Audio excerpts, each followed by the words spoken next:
skating has taught us a lot of life lessons. Obviously, determination, hard work, a lot of things that you see at the surface that sport requires you to kind of learn if you want to be successful. And we've been through it all. Just about. At one point, I broke my ankle and we had to miss a season. The next year, we came back even stronger with more fire and wanted to compete even harder. So it's stuff like that, overcoming obstacles, and but at the same time, there's the time management. There's learning, what your body needs, what's healthy to eat, how much sleep you need, and what you need to put into a day to get the most out of it, and little things, big things. I mean, I almost can't even think of what I do or how I think that hasn't been affected, significantly by figure skating and all that it's brought me. Exactly. I mean, it's hard to put into better words, but for us, there's so many things that we've learned, whether it's learning things as an athlete about your body and how to take care of yourself and how to achieve your goals, or just about being people and interacting with other people, how other people need to be treated, how you want people to treat you, and particularly as partners, we've learned a lot about interacting with other people, a lot about each other, really, and ourselves. And really, there's no lesson we've learned that hasn't been somehow involved in skating. So it's just been a tremendous asset to our lives and who we are as people. If you have a goal and you want to reach it, you have to ask yourself, at the end of my life, when I'm lying on my deathbed, do I want to look back and say, wow, I went for it and I'm so happy. Whether I failed or I succeeded, at least, I managed to do that. And that has, made my life more complete. Or are you going to say, oh, I missed a lot of opportunities just because I was afraid. And I think to a certain degree that's, sort of how you have to approach figure skating as well. Obviously it's scary and there's a lot of instances where, you just don't want to get on the ice because if you mess up, everyone will judge you and there's thousands of people watching. But at the same time, we've trained our minds to overcome that, and that's the key. You just have to see something, want it bad enough, and go and get it.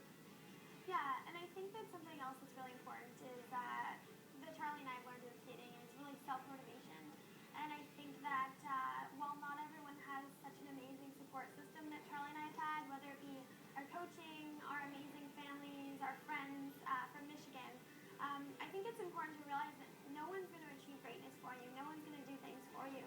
And self-motivation is really just a priceless asset. Yep. We've been very fortunate to have a great support group. Our families, our coaches, our friends, in skating and outside. And, obviously there are a lot of different motivations pulling you in different directions. But everyone's sort of come together for us, including ourselves. And we've been, very focused on what's important to us, which is, skating, education, making the most out of our lives. And, it is easy to step off the path and make mistakes. But we've been very fortunate that nothing like that has ever occurred in our lives. And, part of that is luck, part of that is dedication, family. And, I think to a certain degree, just our commitment to figure skating has always sort of eliminated any bad choices we would make. Because, in the back of our minds, we're thinking, we've put in all this time, all this hard work. Are we going to try to throw it away, with something stupid? And the answer is always no. It doesn't make any sense to do that. So, sort of from that angle, it's never even really been a conscious thing. It's just, we unconsciously don't even approach those, the problem areas. Yeah, I think that for us, our success and just our contentment with where we are in our lives has really been focused since the very beginning on just being happy and being where we want to be and being completely supported by our parents and our families in that respect. Our families never pushed us to be figure skaters, never pushed us early in the morning, you have to go to practice. It was always our decision. And we've never really limited ourselves in terms of what we allowed ourselves to do. We go on vacations with our family, we go out with our friends, we go to one of the best universities in the world. So there's really no reason for us to make choices that would hinder our careers. We're so content with what we're able to do in our lives that at this point anyway, I think looking back on the last 23 years of our lives, there's nothing really that we feel we've missed out on or change. And I think when you're that content with where you are, there's really no reason to veer from an appropriate path. It's a huge honor for us to be able to represent Michigan.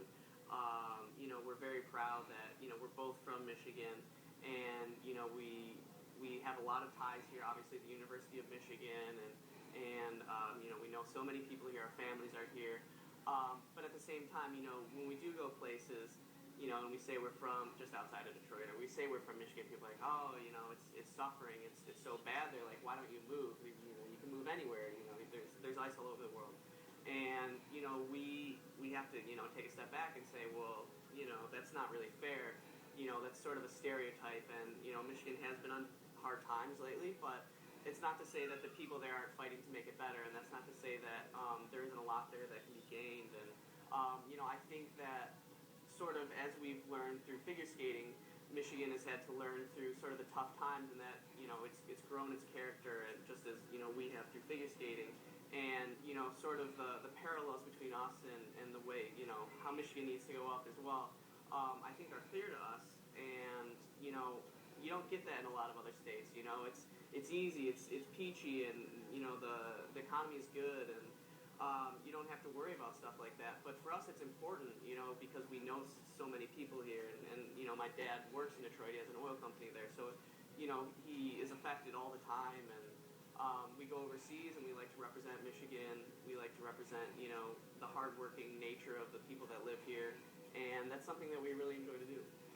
Yeah, like Charlie said, our city has such an amazing history, and I think people forget that just because it's going through kind of a rough patch right now, it's hard to forget where our city's been and hopefully where we're going to go in the future.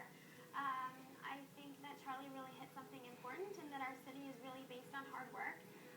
Whether it was the immigrants that came here to work in the auto industry, nothing has necessarily come easy to Detroiters, and I think that so much about our city is focused on hard work, and I think that's probably what will end up getting us through this hard time.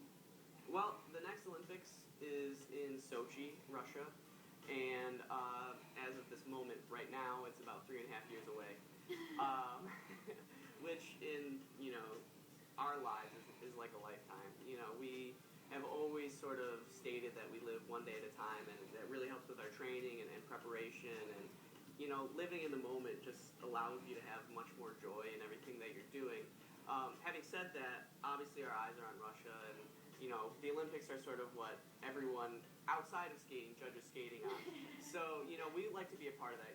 We like to be part of the focal point of how the rest of the world views figure skating. So right now we're definitely throwing ourselves out there and saying that we're hoping that we're going to be able to make it there.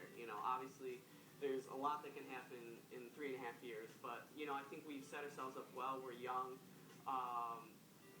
We have a long ways to mature and grow and push the sport.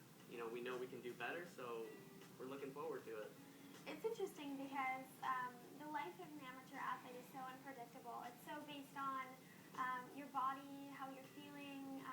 Just there's so many factors that go into our everyday lives, really. But I think what really drives us is just our hunger for perfection and our hunger for success, and that amazing feeling you get when you finish a program and you spent a year working on it, and you're so proud of what you're able to put out there for yourselves, for each other, and for your country. And we're gonna chase that feeling and chase that dream we've had for so long, as long as we're enjoying it. So we'll see where we go.